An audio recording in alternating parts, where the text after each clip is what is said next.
Shalom teman-teman, selamat pagi. Sebelum kita memulai aktivitas kita di pagi hari ini, kita terlebih dahulu menyiapkan hati kita untuk dengar firman Tuhan yang saya ambil dari 1 Korintus pasal 14 ayat 14 dan 15. Begini firman Tuhan. Sebab jika aku berdoa dengan bahasa roh, maka rohkulah yang berdoa, tetapi akal budiku tidak turut berdoa. Jadi apakah yang harus kubuat? Aku akan berdoa dengan rohku, tetapi aku akan berdoa juga dengan akal budiku. Aku akan menyanyi dan memuji dengan rohku, tetapi aku akan menyanyi dan memuji juga dengan akal budiku. Begitulah firman Tuhan. Pagi hari ini saya akan memberikan topik, iman dan akal budi harus berjalan bersama-sama. Nah, banyak sekali hamba Tuhan yang merasa anti terhadap pemikiran yang logis atau pemikiran yang rasional. Mereka menganggap bahwa pemikiran yang logis atau rasional itu adalah musuh dari iman karena akan merusak iman. Sebab prinsip pemikiran yang logis adalah segala sesuatu harus bisa dijelaskan secara akal atau secara pengetahuan. Jika segala sesuatu yang terjadi tidak bisa dijelaskan secara pengetahuan atau akal, atau tidak masuk akal kejadian itu, maka patut ditolak. Nah, karena itu, berdasarkan prinsip tadi, maka ada beberapa kisah di dalam Alkitab yang patut ditolak karena tidak bisa dijelaskan secara akal budi. Dia bersifat supranatural, tidak bisa dijelaskan secara rasional. Seperti Tuhan Yesus mengubah air berubah menjadi anggur. Tuhan Yesus berjalan di atas air. Tuhan Yesus menghentikan angin ribut. Tentu kejadian seperti itu sulit bisa dijelaskan secara pengetahuan atau secara logis. Nah, sebab itu menurut mereka bahwa apabila kita melibatkan pemikiran logis dalam pelayanan, dalam kehidupan iman, maka akan menghancurkan pelayanan atau iman. Jadi pemikiran rasional adalah musuh daripada iman. Tapi saya mau beritahu kepada kita semua bahwa jika kita semua terlibat dalam pemikiran seperti itu, maka hamba Tuhan akan menemukan kesulitan dalam pelayanan. Sebab saya temukan bahwa banyak hamba Tuhan yang tidak mau melibatkan pemikiran logis menemukan masalah. Seperti contoh, ada banyak hamba Tuhan ketika mereka sakit, mereka tidak mau ke dokter, mereka tidak mau minum obat. Mereka merasa bahwa iman mereka sanggup untuk mengatasi masalah sakit penyakit, karena prinsip mereka adalah iman bisa mengatasi segala sesuatu. Karena itu mereka menolak anjuran nasihat untuk ke dokter dan minum obat. Tapi apa yang terjadi? Justru mereka semakin parah, penyakit yang mereka derita semakin parah, dan banyak juga yang akibatnya mereka mengalami penderitaan yang panjang, bahkan ada yang mengalami sakit dan meninggal. Nah, mereka juga bukan hanya menerapkan prinsip ini dalam kehidupan iman mereka, tapi mereka menganjurkan kepada jemaat juga yang mereka pimpin, bahwa jemaat harus belajar untuk bergantung kepada iman mereka. Jadi kalau sakit itu tidak boleh ke dokter, mereka harus beriman kepada Tuhan, tidak boleh minum obat. Dan apabila mereka pergi ke dokter dan minum obat, mereka dianggap sebagai orang yang tidak beriman, ya. Mereka dicap sebagai orang yang tidak beriman. Akibatnya, karena umat Tuhan takut dicap sebagai orang tidak beriman, mereka tidak mau ke dokter.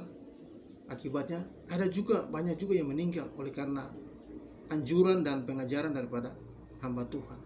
Nah, itu merupakan satu contoh bagi kita bahwa hati-hati kalau kita tidak melibatkan akal budi, tidak melibatkan pikiran logis berdampingan dengan iman, maka kita akan menemukan berbagai macam persoalan. Yang kedua, ada hamba Tuhan menjadikan iman itu sebagai alat kesaktian. Mereka hadir di keramaian, di perkumpulan-perkumpulan. Mereka tidak mau menggunakan masker.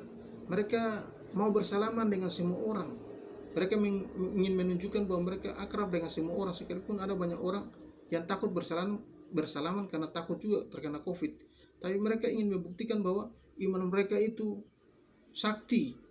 Jadi COVID tidak bisa menembus fisik mereka karena iman telah melingkupi mereka. sehingga mereka akhirnya ada juga yang kena pada akhirnya. Jadi untuk menunjukkan bahwa iman seseorang itu sakti, tidak perlu harus melanggar protokol kesehatan, tidak perlu harus melanggar aturan. Untuk membuktikan kesaktiannya itu harus seperti Ayub. Ayub sekalipun ditimpa dengan berbagai macam masalah bertubi-tubi, tetapi dia tetap tenang, dia tetap setia kepada Tuhan, dia tetap memuji Tuhan. Begitu pula sebagai hamba Tuhan. Untuk kita membuktikan iman kita sakti, kita harus seperti Ayub, sekalipun ditimpa dengan berbagai macam persoalan pribadi, persoalan keluarga, persoalan ekonomi, persoalan sakit penyakit, persoalan COVID dan sebagainya, namun tetap tenang, tidak mengalami depresi, tidak mengalami stres, tidak tertekan, cemas, dan sebagainya. Itu membuktikan bahwa imannya sakti. Atau kalau kita ada dalam pelayanan di daerah terpencil, mungkin selama 5-10 tahun kita hanya bisa berkumpul dengan 5 orang jemaat, tapi kita bisa bertahan dalam pelayanan selama 10 tahun. Itu membuktikan bahwa hamba Tuhan itu sakti, dia tidak lari dari pelayanan. Jadi untuk membuktikan kesaktian iman seseorang, tidak perlu melawan akan aturan, tidak perlu melawan protokol kesehatan, tidak perlu melawan arus. Jadi Tuhan mau supaya kita ini di dalam menjalankan pelayanan kita, di dalam mengamalkan iman kita, harus berdampingan dengan pemikiran yang logis, sehingga kita tidak kelihatan aneh oleh dunia yang ada di sekitar kita. Nah, kalau kita perhatikan dari kisah yang tadi di dalam 1 Korintus pasal 15, Paulus menasihati kepada jemaat Korintus supaya dalam ibadah mereka itu mereka menggunakan bahasa roh atau memuji dan menyembah Tuhan dalam bahasa roh harus diimbangi dengan bahasa akal budi, sebab karunia roh itu digunakan untuk membangun satu dengan yang lain, ya, bukan hanya untuk membangun diri kita sendiri, tetapi membangun satu dengan yang lain. Dan kita harus tahu bahwa di dalam ibadah itu yang hadir bukan kita sendiri, tapi ada orang lain yang hadir, yang ingin merasakan kehadiran Tuhan melalui kata-kata yang dapat dimengerti. Nah, kalau orang-orang Korintus ini hanya semuanya berbahasa roh, lalu hadir orang yang baru yang tidak mengerti, bagaimana mereka bisa mengerti tentang perkataan Tuhan? Bagaimana mereka bisa memahami tentang makna ibadah, arti ibadah itu kalau dilakukan semuanya secara roh? Tentu mereka tidak bisa bilang amin, mereka tidak bisa bilang haleluya. Maka ibadah yang dilakukan itu sia-sia, karena orang lain tidak mendapatkan manfaat di dalam ibadah itu, karena semua dilakukan dengan melibatkan iman saja, melibatkan kerohanian saja, tanpa melibatkan akal budi. Karena itu Paulus menasihati, jika mereka berbahasa roh, minta kepada Tuhan supaya Tuhan memberikan karunia agar ada orang yang bisa menafsirkan, sehingga orang yang hadir bisa mengatakan amin. Jadi itulah manfaat karunia atau pemikiran yang logis, manfaat pemikiran yang rasional, sehingga kata-kata yang tidak bisa mengerti bisa dibuat atau bisa diterjemahkan, ditafsirkan ke dalam bahasa yang bisa dimengerti oleh orang-orang yang ada di sekitar kita. Karena karunia roh itu masih berlaku di muka bumi, jadi orang lain yang ada di bumi ini pun harus memahami, mengerti. Yang berikutnya, kenapa Tuhan itu memberikan bagi manusia akal budi atau pikiran yang logis, ya, agar supaya manusia itu bisa memecahkan persoalan-persoalan yang dihadapi. Sebagai contoh, Raja Salomo, dia bisa mengatasi persoalan berat dalam pemerintahannya, di mana kedua orang ibu membawa anaknya persoalan kepada Salomo, dan itu sulit dipecahkan. Orang bijaksana manapun di muka bumi tidak sanggup, tetapi Salomo dengan hikmat Tuhan, dengan akal budi, dengan pikiran yang logis dari Tuhan, pikiran yang sudah dibaharui dari Tuhan, itu sanggup memecahkan masalah itu, sehingga orang-orang di seluruh dunia berkata, terpujilah Elohimnya Salomo yang bertakhta di surga, dia luar biasa. Jadi kita lihat di situ bahwa akal budi itu membuat orang akhirnya bisa memuji Tuhan. Salomo tidak berkhotbah, Salomo tidak menginjili sehingga orang bilang terpuji nama Tuhan, tapi cukup dengan menggunakan akal budi, menggunakan hikmat dari Tuhan, orang bisa mengenal Elohim. Itu merupakan satu bukti bahwa di dalam hidup kita untuk memecahkan masalah kita perlu akal budi daripada Tuhan. Yang kedua, kenapa Tuhan berikan akal budi?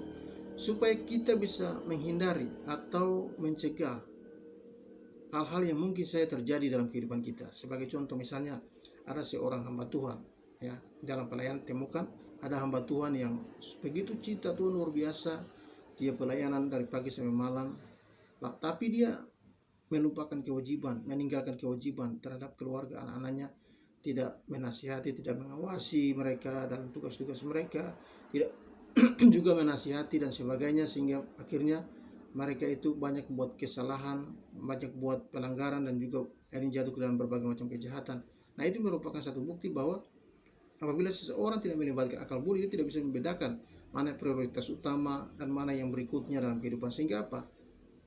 Anak-anak tidak mendukung pelayanan mereka, pelayanan si hamba Tuhan ini. Akibatnya hamba Tuhan ini kecewa, lalu dia berdoa, Tuhan, kenapa saya sudah setia kepada Tuhan, saya sudah bersemangat bahwa jiwa banyak kepada Engkau, tapi kenapa keluarga saya seperti itu? Nah, ini merupakan sebuah doa yang sangat konyol. Karena apa? Karena dia tidak melibatkan akal budi. Ada juga hamba-hamba Tuhan yang suka beribadah, suka duduk di hadirat Tuhan, mereka bisa berpuasa selama 3 hari full, bisa 1 minggu full, bahkan ada yang 1 bulan. Mereka lupa menggunakan akal budi bahwa fisik manusia ini punya daya tahan pada batas tertentu. Manusianya bisa tidak makan 5 hari, lebih daripada itu dia akan kekurangan kalori, dia akan kekurangan zat cair, vitamin, mineral, dan sebagainya.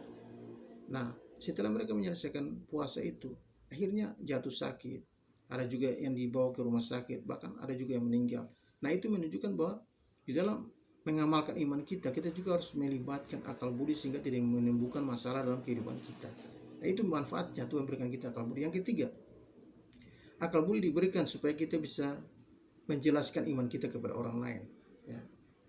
Seringkali iman kita ini yang supranatural tidak mudah untuk kita jelaskan kepada orang lain. Kita butuh akal, kita butuh pemikiran yang rasional atau pemikiran yang logis untuk menjelaskan sehingga orang bisa menerima dan tahu persis bahwa cara kerja Tuhan tuh, Tuhan yang kita sembah itu luar biasa dalam kehidupan kita. Sebagai contoh, misalnya ketika orang bertanya, kalau Tuhan itu maha kuasa, maha tahu, dan dia tahu bahwa Adam dan Hawa itu adalah manusia yang lemah, mereka akan jatuh, lalu kenapa dia menaruh di tengah taman itu pohon pengetahuan yang baik dan yang jahat, sementara dia sendiri tahu bahwa nanti mereka akan jatuh? Kita tidak mungkin bilang, ya itu kedaulatan Tuhan, dari sananya sudah seperti itu, kita tidak perlu mempertanyakannya lagi. Nah, seperti inilah hal-hal yang akan membuat orang berkesimpulan bahwa kita meyakini sesuatu yang tidak kita mengerti. Nah, ini kan berbahaya. Jadi akal budi itu fungsinya supaya kita bisa menjelaskan iman kita kepada orang lain, sehingga mereka bisa mengenal Tuhan kita, mereka bisa mengerti tentang apa yang kita yakini, dan mereka juga bisa menerima Tuhan sebagai Tuhan dan Juru Selamat. Kiranya firman Tuhan ini bisa meneguhkan kita, membuat kita menjadi kuat, dan iman kita berjalan bersama-sama dengan akal budi. Tuhan Yesus memberkati. Amin.